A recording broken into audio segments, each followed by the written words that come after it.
We are back! That's right. How long has it been? Like 2 weeks since I've uploaded anything on this channel? The longest hiatus I've ever had since back in March when I started these videos. I'm sorry, guys. I'm not going to give you the why I was gone sob story now because there's so much happening in the world of Halo. If you've been paying attention, apparently Halo 5 is dead and everybody is playing Halo 3, myself included. I'm trying to learn the game so I can analyze it for you guys in future videos. But that being said, this final series in Halo 5 cannot be overlooked. The final series in competitive Halo 5, and it's a hot, steamy 8-0. Let me say that again. A hot, steamy 8-0 delivered from talks, dropped on the doorstep of Reciprocity. So let me ask you a question. What happened? What happened in that series? We're going to find out. I'm going to break down all 8 of these games one at a time. Not the full match, but I'll summarize it and give you guys the important points that you should pay attention to. Let's break it down.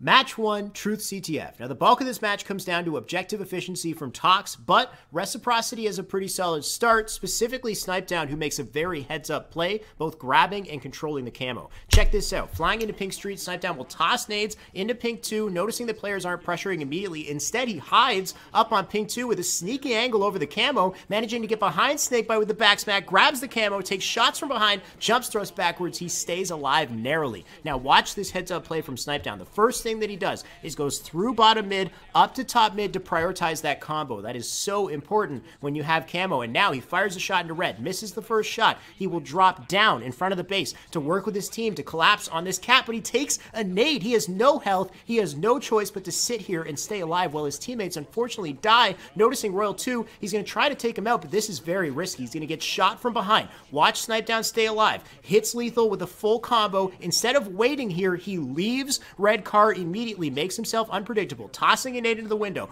Watch the setup on the jump. Very specific. Jump, hook, crouch, up to top red. The combo to take out Royal 2. Firing shots into Lethal. Leaves the base. Comes around from the pink side. Snipedown doing everything to stay alive here. Jumping off of the arm. Holding out that combo. Fires the shot. Gets hit with a nade. Thrust forward for the trade. He'll manage to get that kill as well. Pretty solid start. Pretty great way to stay alive with that camo. Let's go back and check it out. Just a couple things to take note of. Snipedown got hit by that grenade. 2 of his teammates died, and his final surviving teammate, Saiyan, is in a battle with Royal 2 on car 1. So he's going to push up to help out. This is very risky. He's leaving his back open to red base, and enemies can shoot him from red base. The moment that he fires shots, he's going to be seen. That's exactly what happens. Lethal shoots him twice. He is now half shields on red car, and the enemy team knows that he's here. This is very risky for Snipedown, but he plays this expertly, firing the plasma pistol into Lethal, backing him down, and knowing that he has now put Lethal in a situation where he cannot challenge conveniently. If Lethal challenges, it would be very risky. He can get taken out in one shot. So instead, Snipedown makes a prediction that he won't challenge and takes advantage of that tight timing and window and just leaves red car and repositions himself immediately. That is very smart. If you put a player in a position where they may not be able to challenge immediately, you can take advantage of that by leaving, which is great because instead, if he stayed there and let himself get his shields back, the enemy team knows that he's there. He might get pelted with nades. He might get collapsed on. So moving around, staying mobile, keeping himself unpredictable is very important in this situation. Tossing a nade up to red window. In situations like this, if you back off a player on the left side of red base like that, they tend to go up into the red window. You might be able to snag him with a nade if you toss a nade up there. So always keep in mind that opportunity and try to toss nades up there. If you back down players like that, they like to hide up in the window. But Lethal is a high-level player. I doubt he's going to take that bait and go up there. Instead, he went somewhere else. Even this jump up to top red base, it's very precise. If you jump from too far away, you'll miss it. If you're too close, you'll bump your head. Make sure you walk right up in front of it and then stop for a brief second, jump, hold, crouch, and you can clamber up nice and easy. Now he's up there. He's going to use the combo to take out Royal 2, fires a couple shots into Lethal. Remembering the exit strategy, he will jump thrust out of red base to stay alive, and he can come at this from the pink side. Even how he gets up to pink is important. Jump, hold, crouch, land on the arm. This is a better spot, a better way to get up here. You can challenge in a top red, or you can jump up to the attic, or you can drop down. You can do a lot from this position without burning a jump or a thrust. So Snipedown pushing up, hits him with the combo, gets stuck. He is now stuck. The best thing he can do is just close the distance between himself and the enemy, thrust forward, blow up, take them both out. Pretty solid start from Snipedown. Despite Reciprocity's decent start, Tox answers back stronger. Check out this team play on the pink side of the map here as Frosty pushes up. Snakebite bottom blue, Royal 2 right behind him as he jumps to the attic. He'll wait here. Reciprocity pulls the opposite side flag. Frosty's going to get a flag pull of his own. Now check out the spawns right in this moment right here. You can see Frosty top blue, PJ bottom blue, and then Royal 2 back blue. Lethal spawns up on the red side pink. Pay attention to what happens to Lethal. Now any player, any normal player might go up to pink 2, try to get an angle, help their teammates run pink side, whatever, but during this time, Reciprocity is running that flag through the car side of the map. So Lethal actually recognizes he has a more important objective in mind. You'll see what happens next as Frosty jumps up to the attic. He'll toss the flag out and he leaves it there and instead turns around. He's going to fly at car side and try to cut off the flag runners from the other side. So he jumps in. Look at this. Lethal is now top car, and Lethal is in a perfect position to pinch with Frosty on these players in the blue car bubble. They get completely melted as a result. They go down, and that's a free flag return. Such a high awareness play from both Frosty and Lethal, and they did that so quickly. Lethal recognized he spawned on the pink street. Instead of going up to pink, he decided to beeline through bottom mid, up to top mid, through the car side. Now, it's hard to see, obviously, because I don't have theater mode, but that's just what I'm assuming that he did, because he ended up on car 2 from his spawn on the pink street, and that was perfect because it pinched the players on the car side, and it let Royal 2 and Snakebite just continue to run that flag. Royal 2 gets a free run, and the camo's up, which is a huge blunder from Reciprocity because, yes, they ran at car side as a counter to the fact that Tox was going to run pink side, but the camo was coming up. Maybe they should have clashed in pink and prioritized the camo instead, because now, not only do they get a flag run, Matt gets a free camo in the process, and check out the plays that he's about to make with his camo. So Royal 2 capped the flag, he has camo, and now he's top mid. What happens next are some high IQ plays. Check it out. He'll jump up to the blast shield, watch the jump, nice and clean, no thrust, no stabilize. Back smack onto Ola to take him out, pushes over to the pink street. There's a player, bottom blue, he'll apply pressure, thrust backwards, watch the patience and prediction.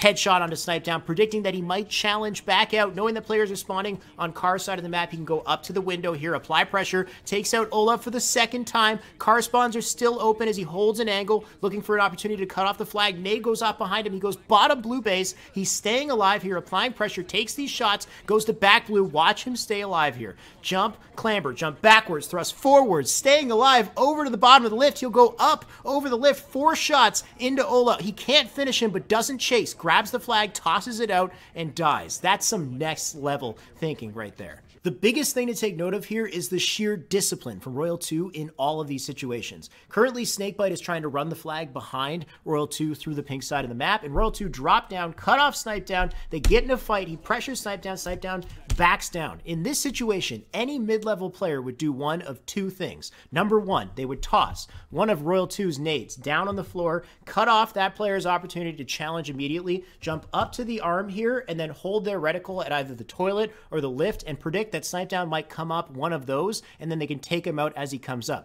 But that's risky. It gives Snipedown time and an opportunity to get his shields back and to come back full force. The other thing they might do is instead of throw a nade, they might just sprint jump thrust immediately into the bottom of the base and challenge Snipedown outright. That's also risky. It gives Snipedown an opportunity to make a play. He could throw a sticky nade, he could beat him with a Magnifite, whatever it is. It's risky. Royal 2 has low shields. So he chooses option 3, and this is so intelligent. He jumps onto the arm here and says, wait a second, Snakebite is trying to run the flag through the pink side of the map, and Snipedown wants to stop that from happening. So Snipedown might just peek out and try to get a cheeky shot onto Snakebite, and that's exactly what he does. He just holds his reticle, notices that Snipedown goes for the re-peek, takes him out easily right there, just through prediction, through discipline that he has. Now, spawns on the car side of the map are open, and he could go through pink and try to stop that flag, but he has camo. Instead, it's better that he anchors and makes a play here. That's exactly what he does, jumping up to the window, firing these shots onto Ola. He takes out Ola. Car spawns are still open, so he inches his way forward here and stays aware of the fact that nades might be able to hit him from behind. The moment a nade goes off behind him, he jumps forward, goes underneath blue base, and from this place, he can still apply pressure, he can still stay alive. Being a nuisance here, he runs to the back of the base. Now, this is pretty crazy. He decides to jump and clamber up. Now, in this situation, if you jump and clamber up and walk forward, it's very predictable. Ola would just expect him to continue to move forward. He might get to snag him with a shot as he tries to clamber up. He's stuck in that animation. Instead, Royal 2, at the first available frame that he is out of that clamber, he jumps backwards, thrusts thrusts forwards, and he makes himself a very hard target, very unpredictable, then goes immediately to the lift. This is the easily available exit, the closest exit he can take advantage of while his shields are coming back, goes back up, and then another heads-up play. Shoots Ola 4 times, recognizes that he cannot finish off Ola easily. He would have to commit himself to bottom blue to finish off Ola and waste more time. So instead, he says, all right, Ola, you stay down there. I'm going to create another dilemma. Grab the flag, toss the flag out. Had he gotten that flag out to front blue base, that would have been a whole dilemma for Reciprocity to deal with, making it more difficult for them to challenge, to attack the red base and giving Tox an opportunity to continue to pressure. Very intelligent from Royal 2.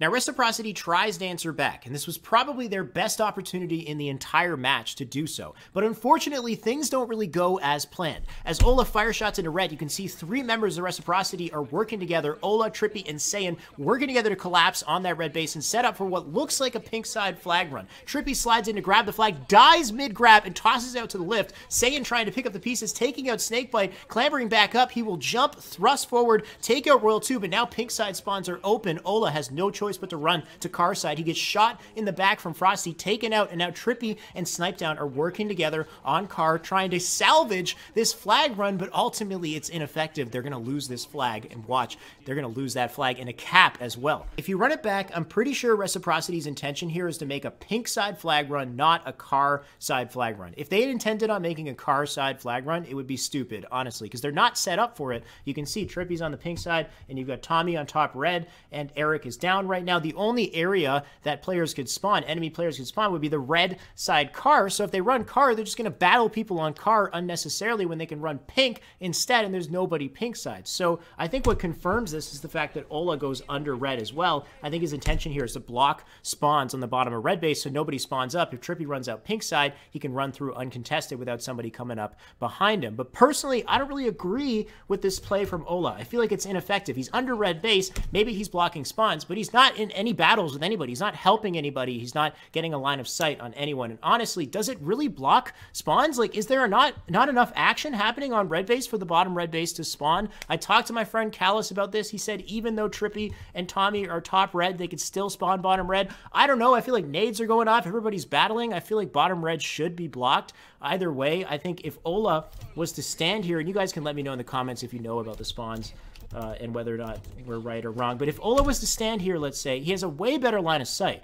He can apply pressure to the guys on car, and he can help Trippy secure that flag, and then he can rotate back with him and create a shell so that they can help stop everybody who's trying to OE through the car side. You'll see later, actually, Snipedown spawns up on car side as well and tries to block that from happening also. But I think what really happens is Ola just goes under red. He's in a position where he can't help anybody. Trippy tries to grab the flag at a bad time, dies, it flies out of the lift. Saiyan, he's been doing great things. I'm pretty sure he has a triple kill. He jumps out. He's gonna get this kill as well on Snakebite. So he's doing awesome stuff. But at this point, there's 2 people on a flag in the center of red base, and Saiyan, I think both of them know that pink side spawn is now open. So now they basically have no choice. Saiyan has to jump thrust out to car and try to kill Royal 2 on car as fast as he can so he can give Ola an opportunity to run the only way he can run at this point, which is the car side. Because all the action happening in car means they're probably not going to spawn here. They're probably going to come up on pink. And sure enough, Ola tries to run at car side. Frosty spawns pink. He takes out Ola. It drops on bottom car. And now Snipedown and Trippy are trying to work together to salvage this. And it's unfortunate. You know, it's an unfortunate mistake from Reciprocity. But the way things work is you can't make mistakes like this on Tox because they will countercap immediately. Here's the counter from Tox, and it happens immediately. Trippy trying to salvage the flag on car 1. It gets returned. He gets taken out from behind by Frosty. Perspective switching over to Snakebite with a final shot to take out Ola. He sprints into bottom blue, gets into 1v1 with Saiyan. Both players drop to no shields as he hides behind the podium. Lethal can finish him off from top blue. Now Matt has the flag, and that's all she wrote, dude. That's all it takes. You make one mistake against Tox, they immediately retaliate. And honestly, all the resources they put together to try to salvage that flag just gave Tox that easy countercap. Throughout the second half of the game, both teams battled it out with neither able to get another cap on the board. Now, there were some great plays, but there was one really awkward play right here. I have no freaking idea what happened here, honestly. Is this LAN? Is this LAN or not? What the heck is this? Honestly, this is freaking embarrassing for 343, for Halo, for like, imagine the Twitch chat when this is happening. 20,000 people, some of them who have never seen Halo for the first time. He clambers up on a LAN tournament. He's firing shots in a snake bite and everybody's lagging. What the frick is going on? You can imagine the commentators like Bravo and Onset are like, oh, that's odd. We're going to have to get the ref to take a look at that after the game. They just continue the game like it didn't happen. That was like seriously broken. I don't know what that was. I mean, at this point, Reciprocity has been losing badly enough that I feel like it would be unfair to reset, and it doesn't happen again later in the game, so they just pretend it didn't happen, and we just kind of forget about it. Though, this was right before the entire internet in the entire venue went out, so I'm pretty sure this had something to do with the internet and the venue just kind of going out and just completely collapsing on us later on in the tournament. Anyway, ultimately, there's 1 minute left in the game. There's not really much Reciprocity can do at this point. It's still 2-0. Snakebite has camo. Snakebite makes a smart play where he's like, what are these guys going to do? I'm just going to sit in the back of red base, and they can't really do much about it. I can just sit here and be a nuisance. Remember, if you toss nades while you're camoed, you don't become any more visible. So always try to toss nades first and shoot second, because when you shoot, of course, you're more visible when you shoot. So you can toss nades and set up a play while still being invisible, assuming they don't see the origin of that nade toss. But anyway, 30 seconds left on the board. It's pretty much mathematically impossible for them to make 2 runs in 30 seconds, so it's just not going to happen. Tox is going to take the first game in our hot, steamy 8-0. Can you believe that I actually thought I could summarize all 8 matches in a single video? Apparently I'm freaking nuts, because that's just not gonna happen. Like, one match, this is at least 10 to 12 minutes, I'm sure. I haven't put the video together yet, but I'll figure it out when it happens. Anyway, guys, I guess we have a new series on our hands. I'm gonna have to look at all 8 of these games. Now, I don't think each game is gonna require a single video. Hopefully we'll get 2 in a video or 3 in a video. We'll see what happens. I know for a fact that the Coliseum game, the final match, Coliseum Flag, I'm analyzing that from start to finish, a full breakdown. It's a nice quick game. There's a lot I can talk about, so I know I'm going to be analyzing that entire one. But let me know what you guys think in the comments. Let me know which match out of the entire series you think deserves that full analysis the most. Let me know what you guys want to see as far as content. I know I've kind of not been around recently. I'm going to try to be much more consistent, and I'm working on grinding Halo 3 and getting you guys the best Halo 3 analysis as well. Give me some recommendations of what you want to see